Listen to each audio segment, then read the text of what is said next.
What's up, y'all? Sparty here. So for this video, this is going to be a preamble for my for this video here, where I'm going to be talking my initial impressions with the Canon EOS Rebel T7 and what I've been figuring out so far, and what I've actually been looking at.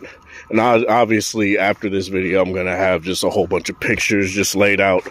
But basically what I've figured out from these years of using, say, LG V series phones in particular, is that using a dedicated camera actually isn't that far off. Like, it pretty much, the only difference is that since that's technically a beginner camera, it's not necessarily a more in-depth camera, I guess. You don't get stuff like a flip screen. You don't get stuff like a touch screen, which to me is perfectly fine. I don't necessarily feel that's a big deal. But there's obviously a bit of a learning curve going from something like a V60, which is just shot on right now, and going from something like a V60 or a different phone to, say, a real camera and a whole bunch of buttons, right? People say that the V60's manual mode or LG's manual mode is too cumbersome, too all this and that. I feel it's pretty damn straightforward, especially compared to how much I've had to learn using this camera. Now, I really do like this camera a lot. This isn't an HDR10 Plus either. This is just in regular color mode. Look at how good that looks. But anyway, as I said, a whole bunch of buttons, adjusting a lot of the settings and, say, like more of the manual mode type settings. I did have to learn a little bit more, though I do feel the auto modes are really good. I never really shoot with the flash. It does come with like this flip up flash on the camera itself, and it's pretty good. It's actually quite quality. It's not necessarily something I feel is bad at all, but it's very nice just to have.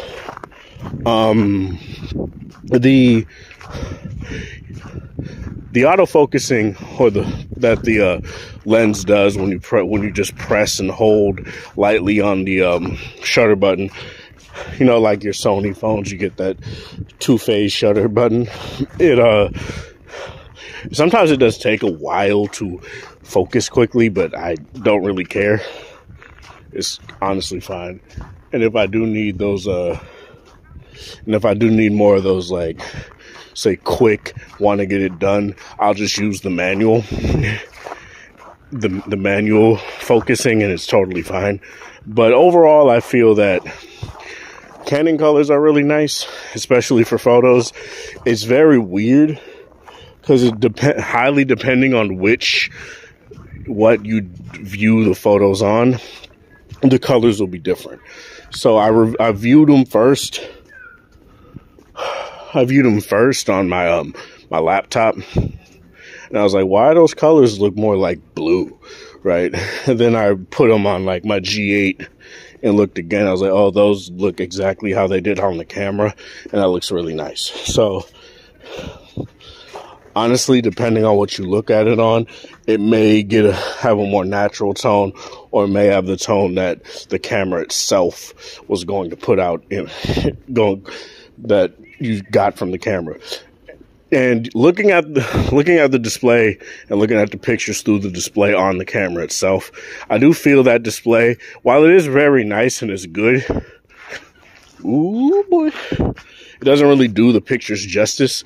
So you're going to have to, like, get a SD card or an SD card reader for like a laptop or a computer, and, like, say, they do have their image.canon thing, which I'm going to try and use, and you could just back up your photos to Google Photos through that. So I'm gonna try to do that.